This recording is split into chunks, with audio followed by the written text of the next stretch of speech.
Hi guys, so my name is Shreya and I usually do dance videos, but today I am here for a more sober serious video.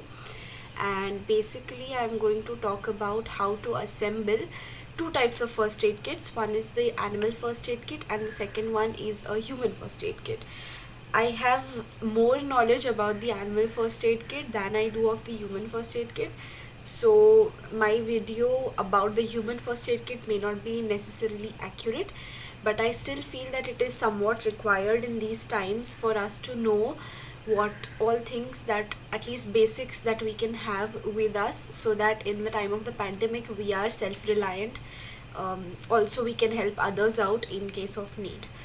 Um, that being said, I don't definitely not I do not have anything that can deal with the actual disease itself, but these the thing is that during times like these, unfortunately other accidents also do happen, and you may not be able to get your hands on these supplies immediately, or if you are not, it could lead to a disaster.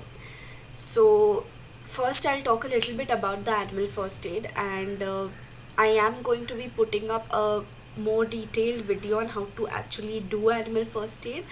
Right now, I'm just going to talk about what basic things that you should have in your kit so that you can carry out the whole process.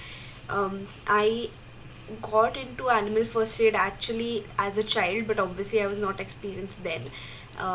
The main experience that I've gotten was in the last 3 years due to working with friends who are more experienced. One of them who's an animal activist, and they are the ones who actually taught me how to do all of these things. And after that, I decided in just the past few days. So this kit that I've made here, which is in my on my lap, is kind of new, but I thought that it is required for others to also know, especially people who do like helping animals, that these supplies can be essential and are good to have. So I'll show you how you can assemble it. So first thing that you need to know for an animal first aid kit is that usually you will come across only a certain types of you'll only come across certain types of injuries or diseases. So the kit is very basic, it won't go beyond immediate first aid, and ultimate help will be the veterinarian, but still this can help quite a lot before you actually get to the required uh, physician or the required person who will actually help. So another thing that you need to know, it's very simple to make, it's very cheap. Your whole um assembly including the box and the items will not cost you more than 300 rupees at the max, and it's cheaper than the human first aid kit, and the things that you have in here are very basic, but still, let's go ahead. A box I didn't need to invest in, and you don't either. Any small box that you can find, this is the box that I have used. As you can see, I've written animal first aid on it, and once I open it, the first thing that I have in here is animal dry food. So this is dry food, it's a mixture of pedigree and viscose, and I have kept this in case of having any animal that is malnourished, or immediately when you find an animal, the best way to make it comfortable is to provide it with food. So that, and then I have these three packets of viscose.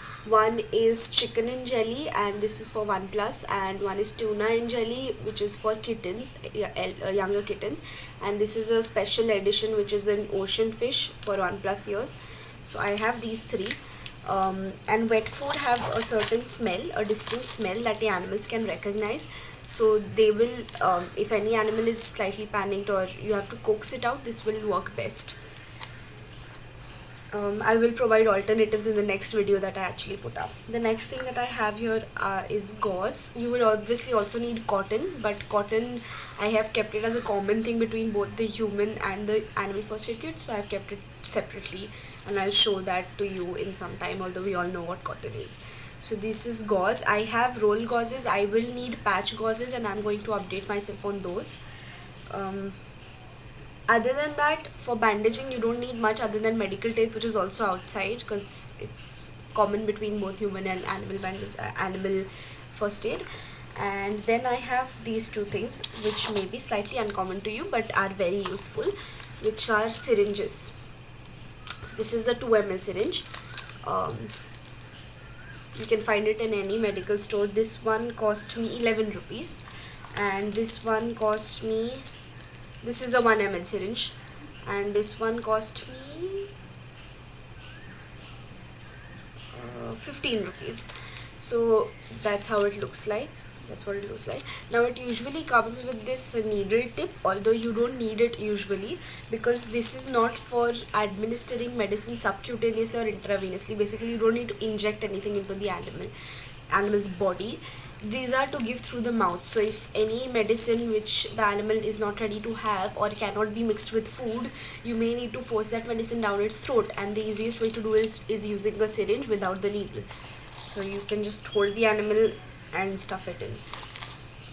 Then we have this small box. This small box actually has a small paper packet, and what I have in the paper packet are these are chloramphenicol drops, which are basically eye drops, slightly less viscous, so they are creamy almost, but they actually help in small eye infections, basically those that don't require higher kind of medical help.